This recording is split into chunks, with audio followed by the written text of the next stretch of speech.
तो देखो class 11 taxation में अब तक हम लोग इंट्रोडक्शन किए, टैक्स क्या है नहीं है, इंट्रोडक्शन के बारे में पढ़े। उसके बाद हम लोग सेकेंड पार्ट पढ़े थे, चैप्टर 1 का, यूनिट 1 का सेकेंड पार्ट हम लोग पढ़े थे, basic concepts and definition under the income tax act. जो नहीं देखे ये वो दोनों वीडियो, तो इस वीडियो को देखने से पहले वो दोनों वीडियो को आप लोग देख लीजिए, तब आप लोग बेटर वे में इसको समझ पाइएगा। ठीक है, आज जो हम लोग करने वाले हैं यूनिट 1 का थर्ड पार्ट, यूनिट 1 जो चैप्टर है उसका थर्ड पोर्शन, जिसका नाम है income which do not form part of the total income. लिखो, हेडिंग दे दो, income which do not form part of the total income. क्या मतलब है सर इसका, income which do not form part of the total income का? हम लोग इससे पहले वाला चैप्टर में टोटल इनकम के बारे में पढ़े हैं। सर टोटल इनकम का मतलब क्या? जब आप पांचों हेड्स ऑफ इनकम को ऐड कर देते हैं तो आपका बन जाता है टोटल इनकम। लेकिन गवर्नमेंट इनकम टैक्स एक्ट में बोला गया है कुछ इनकम ऐसा है, कुछ कमाई ऐसा है जो आपका टोटल इनकम का पार्ट नहीं बनेगा। समझ में आ रहा है बात? हम लोग 5 हेड्स ऑफ इनकम पढ़े हैं ना। इनकम फ्रॉम सैलरी, अगर तुम सैलरी से कमा रहे हो तो इनकम फ्रॉम सैलरी में चला गया। Income from business and profession, अगर तुम बिजनेस करके कमा रहे हो तो income from business and profession में चला गया। इनकम फ्रॉम हाउस प्रॉपर्टी, अगर तुम भाड़ा कमा रहे हो, रेंट से इनकम है तुम्हारा, तो इनकम फ्रॉम हाउस प्रॉपर्टी में चला गया। इनकम फ्रॉम कैपिटल गेन, अगर तुम कैपिटल एसेट, घर बाड़ी मशीन ये सब बेच के कमा रहे हो तो इनकम फ्रॉम कैपिटल गेन में चला गया। और इनकम फ्रॉम अदर सोर्सेज, जो कोई हेड्स में नहीं आता है वो इस हेड में आ जाता है। और ये जब पांचों हेड के इनकम को आप ऐड करते हैं, प्लस करते हैं, तो आपको मिलता है टोटल इनकम, है ना, आपको मिलता है टोटल इनकम।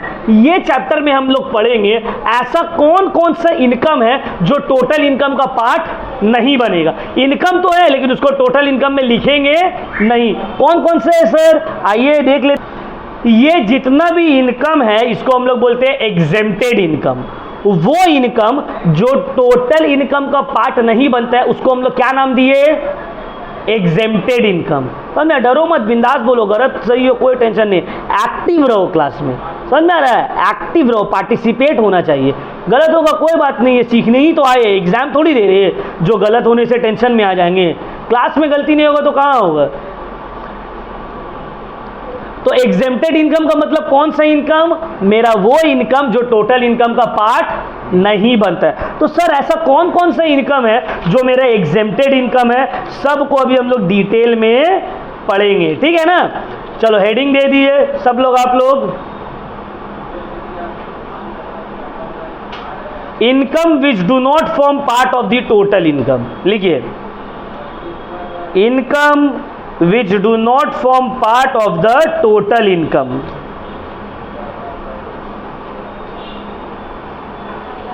ठीक है?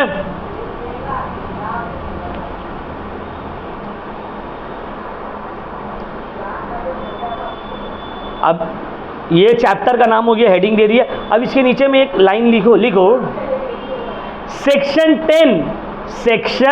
10 of the IT act.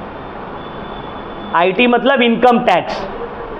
Section 10 of the income tax act 1961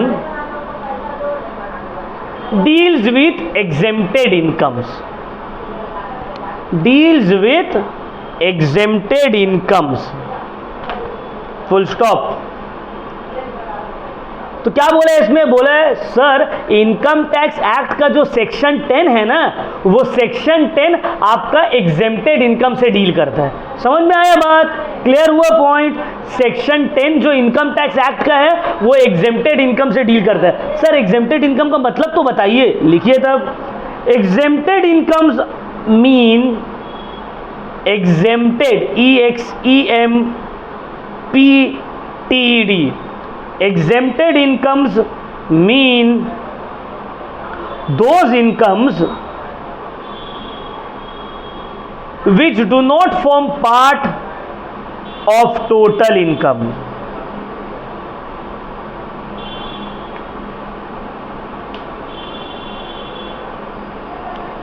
ठीक है, तो देखो बहुत सारा ऐसा इनकम है टोटल 94 एग्जेम्प्टेड इनकम है इनकम टैक्स एक्ट में।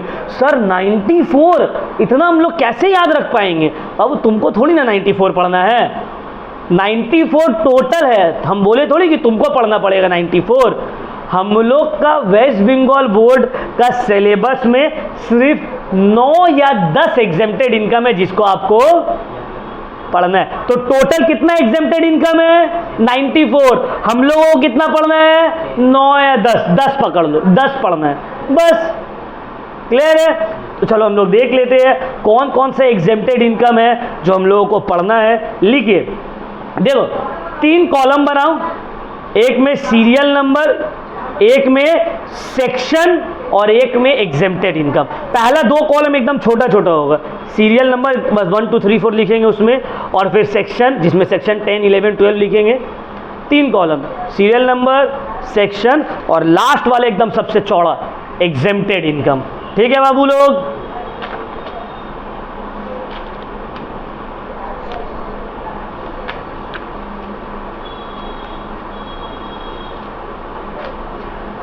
चलिए हम लोग पढ़ना स्टार्ट करते हैं अब।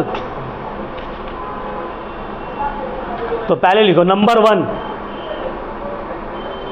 Section 10 sub section. अच्छा, सेक्शन तो लिखा हुआ है ना, अब 10 सब सेक्शन कैसे लिखेंगे हम ऑलरेडी बताए थे। जब हम बोल रहे हैं ना सेक्शन 10 सब सेक्शन 1, तो 10 ऐसे लिख रही है और सब सेक्शन ऐसे, ये है सेक्शन, ये है सब सेक्शन। तो जब हम बोलेंगे सेक्शन 10 सब सेक्शन 1, तो 10 और 1, सेक्शन 10 सब सेक्शन 2, तो 10 और फिर 2, ये सब सेक्शन है। ब्रैकेट का मतलब सब सेक्शन।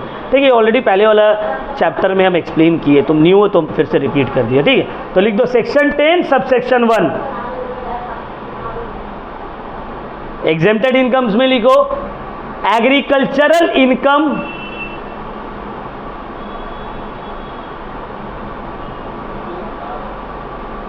From India.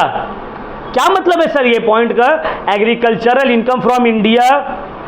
देखो, हर इलेक्शन, जो भी इलेक्शन होता है उसमें देखना सबसे बड़ा मुद्दा होता है किसान का। क्यों? क्योंकि किसान हम लोग का जो एग्रीकल्चरल सेक्टर है, खेती बाड़ी वाला सेक्टर है, उसमें लगभग आज भी 2023 में भी मोर देन 50% पॉपुलेशन इंडिया का उसमें इन्वॉल्व है, डायरेक्टली और इनडायरेक्टली मोर देन 50% पॉपुलेशन। इसलिए हर इलेक्शन में देखना क्या होता है, हर इलेक्शन में एग्रीकल्चर का जो मुद्दा रहता है, खेती बाड़ी का मुद्दा बहुत बड़ा मुद्दा रहता है। तो इनकम टैक्स बोला है कि आपको कोई भी टैक्स देना नहीं पड़ेगा agricultural income earned from India. मतलब अगर आप इंडिया में खेती बाड़ी करके कोई भी पैसा कमा रहे हैं, आपको वो उस पर टैक्स देना नहीं पड़ेगा। कहाँ खेती बाड़ी करके? इंडिया में। मान लो तुम्हारा कोई जमीन है बांग्लादेश में, और बांग्लादेश में तुम कोई खेती कर रहा है, वहां से तुम पैसा कमा रहे हो, उसके ऊपर आपको टैक्स देना पड़ेगा। इनकम टैक्स बोल रहे हैं इंडिया के बाउंड्री में, कश्मीर से कन्याकुमारी और अरुणाचल प्रदेश से लेकर गुजरात तक का, इस बाउंड्री के अंदर में तुम खेती बाड़ी करके पैसा कमा रहे हो, तो उसके ऊपर तुमको टैक्स देना नहीं पड़ेगा, वो एग्जेम्प्टेड इनकम है। कहां लिखा हुआ है सर ये चीज लिखा हुआ है section 10 sub section 1 of the income tax act में। क्लियर हो गया? चलिए अब आगे बढ़ते हैं। समझ में आ गया ना बाबू पूरा? Number 2, section 10 sub section 2A, 10 sub section 2A, 2 और capital A, sub section 2A। ठीक है, अब एग्जेम्प्टेड इनकम में लिखो partners share in the firm, partners share in the firm. Sir क्या मतलब है इसका? अब नया चीज आप बता दिए। ये अगर एक पार्टनरशिप फर्म है, एक पार्टनरशिप बिजनेस है, मान लो हम लोग आदमी लोग 1 2 3 हम लोग मिलकर पार्टनरशिप बिजनेस स्टार्ट किए। अब ये हो गया पार्टनरशिप फर्म। अब ये पार्टनरशिप फर्म मान लो 10 लाख रुपया प्रॉफिट कमाया या 9 लाख रुपया प्रॉफिट कमाया, तो 9 लाख हम लोग तीनों में मान लो इक्वली बढ़ गया 3-3 लाख रुपया। अब ये 3 लाख जो हम लोग पार्टनरशिप फर्म से कमाए हैं, पार्टनर का जो शेयर है, इस 3 लाख के ऊपर पार्टनर को टैक्स नहीं देना है, ये एग्जेम्प्टेड फ्रॉम टैक्स है। सर ऐसा क्यों हो गया?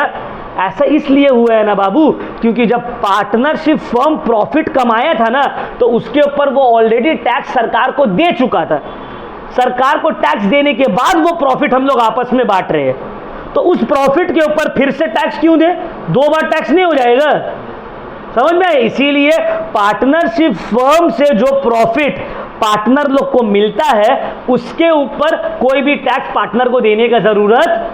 बहुत अच्छा, चलो next, number 3, section 10 subsection 10D लिखिए। Section 10 subsection 10D।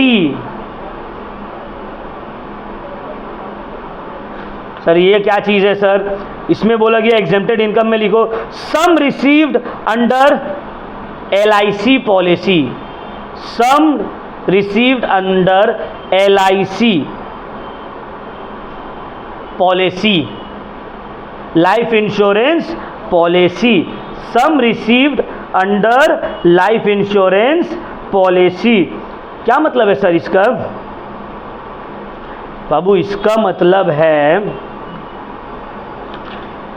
कि आप LIC करवाए, मान लीजिए आप LIC करवाए अपना, अब वो LIC मैच्योर हो गया, 10 साल 20 साल बाद उसका मैच्योरिटी पीरियड आ गया, अब आपको पैसा वापस मिलने वाला है उससे, तो वो पैसा जो आपको LIC पॉलिसी से वापस मिल रहा है ना, उसके ऊपर आपको टैक्स देने का जरूरत नहीं है। यहां पे यही बोला गया, sum received under LIC policy is not taxable. Clear हो गया पॉइंट?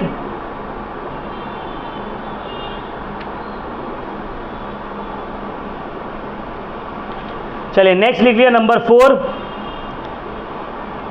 Section 10 subsection 2। इसको हमको थोड़ा ऊपर लिखाना था, मिस्टेक हो गई तो कोई नीचे भी लिख दो, कोई बात नहीं है। सेक्शन 10 सबसेक्शन 2 लिखो,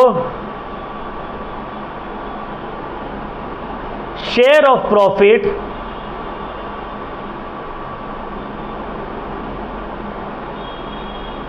by a member from Hindu undivided family, from Hindu undivided family। Sir क्या मतलब है इसका? Share of profit from a Hindu undivided family. देखो बाबू, हिंदू अनडिवाइडेड फैमिली जो है ना, एक टाइप ऑफ बिजनेस है, जैसे पार्टनरशिप होता है, लेकिन इसका कुछ अलग रूल्स एंड रेगुलेशंस है। इसको डिटेल में पढ़ने के लिए आप लोगों का बिजनेस स्टडीज में ये चैप्टर है हिंदू अनडिवाइडेड फैमिली का, तो आप उसका वीडियोस देखिएगा ना, तो आपको डिटेल में समझ में आएगा हिंदू अनडिवाइडेड फैमिली होता क्या है। ठीक है, अभी हम आपको शॉर्ट में समझा रहे हैं, ये एप्लीकेबल सिर्फ हिंदू फैमिली के लिए, हिंदू जॉइंट फैमिली। मान लो हम एक हिंदू है, अब मेरा जो है दादा एक बिजनेस स्टार्ट किए, अब वो दादा का बिजनेस मेरा पापा और उनके 4 भाई थे, उन लोगों को मिला, चारों साथ में ही कर रहे वही बिजनेस। फिर उन लोगों का बच्चा लोग, हम लोग हैं, हम लोग मान लो 20 कज़न हैं, हम लोग अभी भी सब यही बिजनेस में हैं, मतलब जॉइंट फैमिली बिजनेस है, Hindu undivided family, Hindu joint family business है। अब इसमें हम लोग 20 लोग मिलकर ओनर है, काम कर रहे सब मिलके, तो जो भी प्रॉफिट होगा हम लोग 20 बांटेंगे आपस में। तो यहां से हिंदू अनडिवाइडेड फैमिली जो बिजनेस है, इसमें से जो प्रॉफिट मिल रहा है उसका मेंबर को, वो भी नॉन टैक्सेबल है, उसके ऊपर भी टैक्स नहीं लगेगा, वो एग्जेम्प्टेड फ्रॉम टैक्स है। क्यों सर, ऐसा क्यों? क्योंकि बाबू जब Hindu joint undivided family business profit earn करता है ना, तो वो ऑलरेडी टैक्स दे देता है गवर्नमेंट को, उसके बाद प्रॉफिट बांटता है मेंबर में, इसीलिए डबल टैक्सेशन नहीं हो सकता है। चलिए आगे देखिए, नेक्स्ट नंबर 5, सेक्शन 10 सबसेक्शन 17।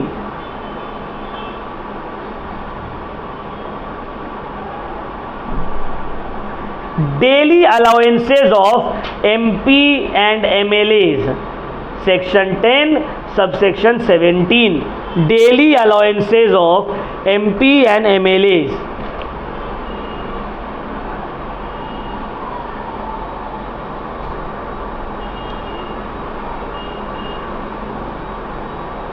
देखो बोला है MPs एंड MLAs लोग जानते हैं ना, जैसे हम लोग एरिया का MLA हो गया श्री जावेद अहमद खान, है ना, तो अलग अलग एरिया का MP MLA रहता है। हम लोग के MP कौन हो गए? माला रॉय मैम, है ना। तो बोला गया है हम जो भी एमपीज और एमएलएज है उन लोग को जो डेली अलाउंसेस मिलते हैं ना, देखो सैलरी तो मिल रहा है अलग, उन लोग को डेली अलाउंसेस भी मिलते हैं, डेली खर्च चलाने के लिए, ऑफिस का खर्चा चलाने के लिए, ऑफिस में स्टाफ रहेगा उसका खर्चा चलाने के लिए उन लोग को डेली अलाउंसेस मिलता है। कितना मिलता है बाबू, ये स्टेट टू स्टेट डिफर करता है, कहीं 2000, कहीं 5000, कहीं 3000। तो बोल रहा है इनकम टैक्स कि एमपीज और एमएलएज लोग को जो डेली खर्च चलाने का अलाउंसेस मिलता है उसके पर उन लोगों को टैक्स देने का जरूरत नहीं है। देखिए कितना फायदा है एमपी एमएलए बनने में, डेली अलाउंस भी मिलेगा और उसके ऊपर टैक्स भी नहीं देना है तुमको। क्लियर हुआ पॉइंट। चलो नेक्स्ट नंबर 6, सेक्शन 10, 6 या 5, 6, सेक्शन 10 सबसेक्शन 17A,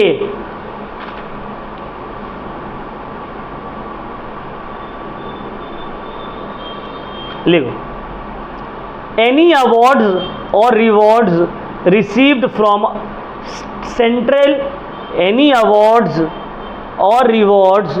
बाबू इतना चौड़ा चौड़ा कॉलम क्यों बनाए, हम तो बोले थे पतला पतला बनेगा, तुम भी किए वैसे, दिखाओ क्यों, हम तो बोले पहला तो एकदम पतला बनेगा, थर्ड वाला को चौड़ा करना था ना।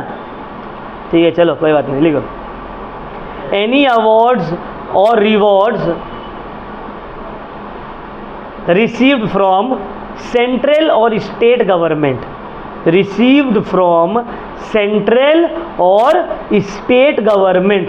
सर क्या मतलब है इसका, देखो बाबू इसका मतलब है कि सेंट्रल गवर्नमेंट, यूनियन गवर्नमेंट या स्टेट गवर्नमेंट से तुमको कोई भी अवार्ड मिलता है, ये कोई भी रिवॉर्ड मिलता है, उसके ऊपर तुमको टैक्स देना नहीं पड़ेगा। मान लो कल को हमको भारत रत्न मिल गया या कोई दूसरा अवार्ड हमको गवर्नमेंट उसके साथ कुछ पैसा भी देता है, 5 लाख, 6 लाख, 1 लाख, तो जो भी पैसा हमको रिवॉर्ड या अवार्ड मिल रहा है सेंट्रल गवर्नमेंट या स्टेट गवर्नमेंट के तरफ से, उसके पर हमको टैक्स देने का जरूरत नहीं है, वो टैक्स से एग्जेम्प्टेड है।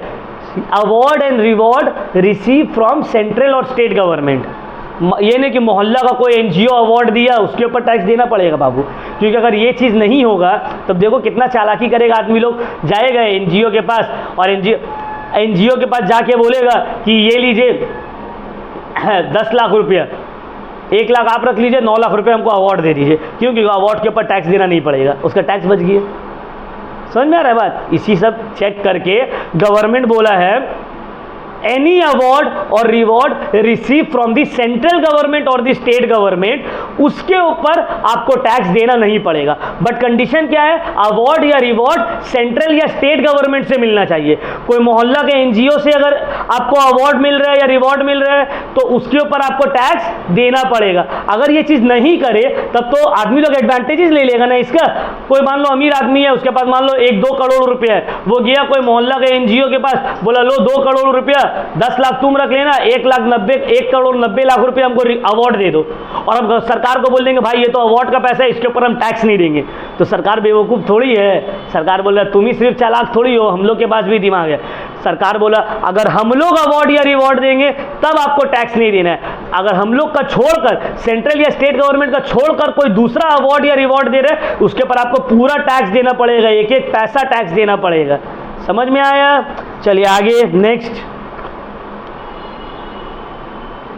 Number 7, section 10 subsection 20, income of a local authority.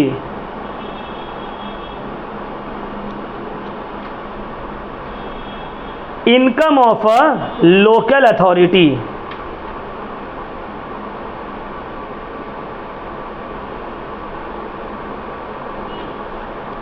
Bracket में लिखो municipality, panchayat, municipality comma panchayat,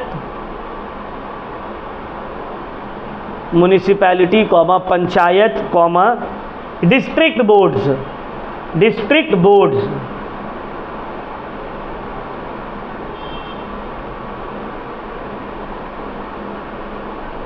ठीक है ना।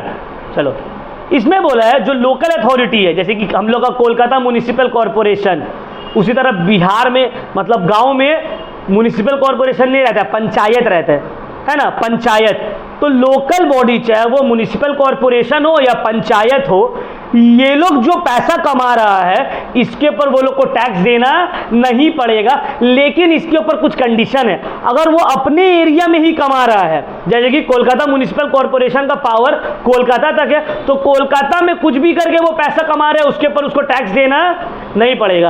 अगर वो कोई दूसरा डिस्ट्रिक्ट में, कोई दूसरा रीजन में पैसा कमा रहा है तो उसके ऊपर उसको टैक्स देना पड़ेगा। लेकिन अगर वो दूसरा रीजन में वाटर सप्लाई और इलेक्ट्रिसिटी सप्लाई करके पैसा कमा रहा है तो भी उसको टैक्स देना नहीं पड़ेगा।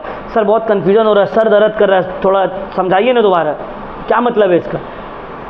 पंचायत या म्युनिसिपल कॉरपोरेशन अपने एरिया में कुछ भी करके पैसा कमाए, टैक्स देने का जरूरत। दूसरे के एरिया में अगर पानी सप्लाई करके या इलेक्ट्रिसिटी सप्लाई करके पैसा कमा रहा है तो नॉन टैक्सेबल।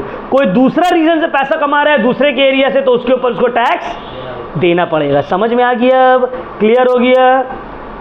क्यों, देखो पानी और इलेक्ट्रिसिटी बेसिक ज़रूरत है ना, तो एक तो ये एहसान कर रहा है दूसरा एरिया में सप्लाई करके, अब उसके ऊपर आप उससे टैक्स भी लीजिएगा, इस वजह से बोला कि ठीक है जाओ टैक्स में छूट इसमें, ठीक है। चलो नेक्स्ट, सेक्शन 10 सबसेक्शन 34।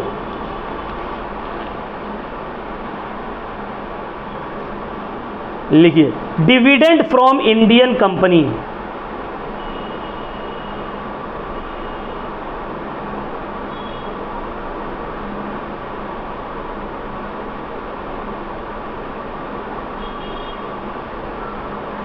देखो पहले क्या था ना, अगर कोई इंडियन कंपनी, डिविडेंड मतलब होता है अगर आप कोई इंडियन कंपनी का शेयर खरीदते हैं, जैसे कि टाटा, रिलायंस, आप इसका शेयर खरीद लिए तो साल के एंड में वो कंपनी जो भी प्रॉफिट कमाएगा उसमें आपको भी हिस्सा देगा क्योंकि आप शेयर होल्डर हैं। तो वही प्रॉफिट जो इंडियन कंपनी से, जो कंपनी से आपको मिलता है उसको बोला जाता है dividend.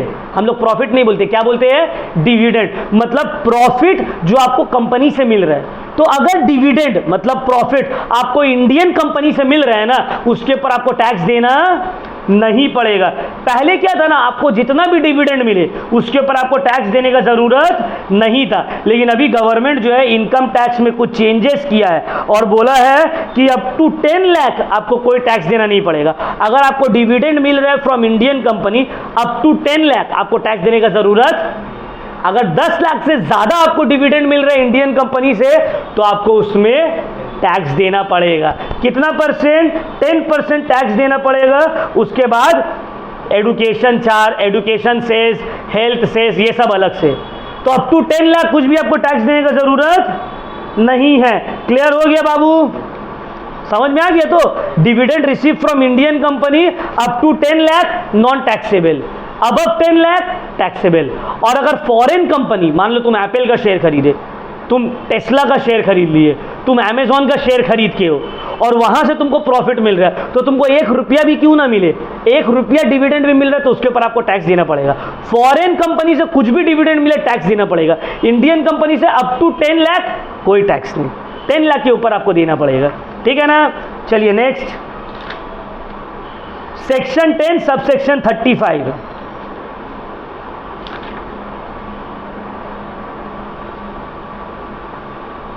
Income from units of mutual funds.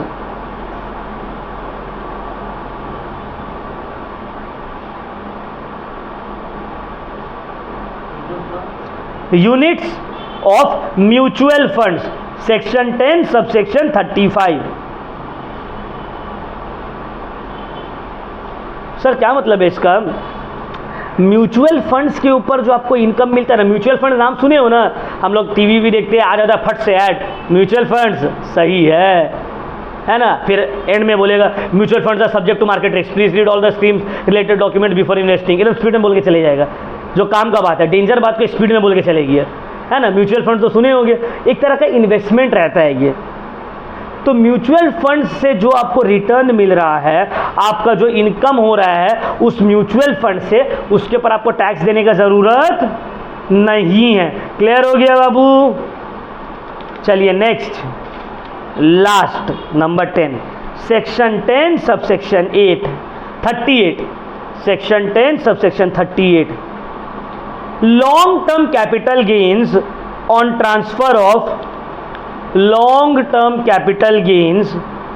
Transfer of equity shares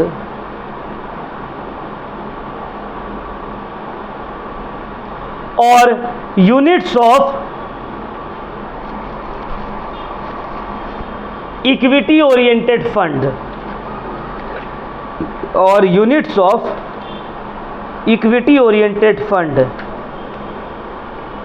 sir क्या मतलब है इसका, थोड़ा बताइए ना बाबू। इसका मतलब ये है, मतलब इसको तो हम लोग डिटेल में बाद में पढ़ेंगे क्लास 12 में, ठीक है। लॉन्ग टर्म कैपिटल गेन क्या होता है, अभी हम लोग इनकम फ्रॉम कैपिटल गेन पढ़े हैं ना। इनकम फ्रॉम कैपिटल गेन भी एक हेड्स ऑफ इनकम है। 5 सोर्सेस ऑफ इनकम जो है, salary, house property, income from business and profession और इनकम फ्रॉम कैपिटल गेन, ये भी एक है। तो कैपिटल गेन में अगर लॉन्ग टर्म कैपिटल गेन हो रहा है आपको इक्विटी शेयर्स से, या वो म्यूचुअल फंड जो इक्विटी शेयर्स में इन्वेस्ट किया है उसके ऊपर भी आपको टैक्स देना नहीं पड़ेगा। लेकिन इसमें एक कंडीशन है, कंडीशन ये है कि वो ट्रांजैक्शन जो है उसमें सिक्योरिटीज ट्रांजैक्शन टैक्स कट चुका हो। अगर सिक्योरिटीज ट्रांजैक्शन टैक्स कट गया है तो फिर आपको उसके ऊपर दोबारा टैक्स देने की ज़रूरत नहीं है। क्लियर हो गया ना बाबू। ये 10 इनकम आप लोगों को याद रखना पड़ेगा इस चैप्टर में, और ये चैप्टर में कुछ नहीं है, ठीक है। किसी को कोई डाउट नहीं है? चलो बहुत अच्छा। तो यहीं पे हम लोग ये चैप्टर को करते हैं खत्म। टैक्स का पहला यूनिट हम लोग कर लिए खत्म, जो कि पूरा थ्योरी था। अब नेक्स्ट यूनिट जो हम लोग स्टार्ट करेंगे, सम्स स्टार्ट हो जाएगा। यूनिट 2, 3 और 4 सम्स स्टार्ट हो जाएगा अब, ठीक है। तो आज हम लोग यहीं तक करते हैं।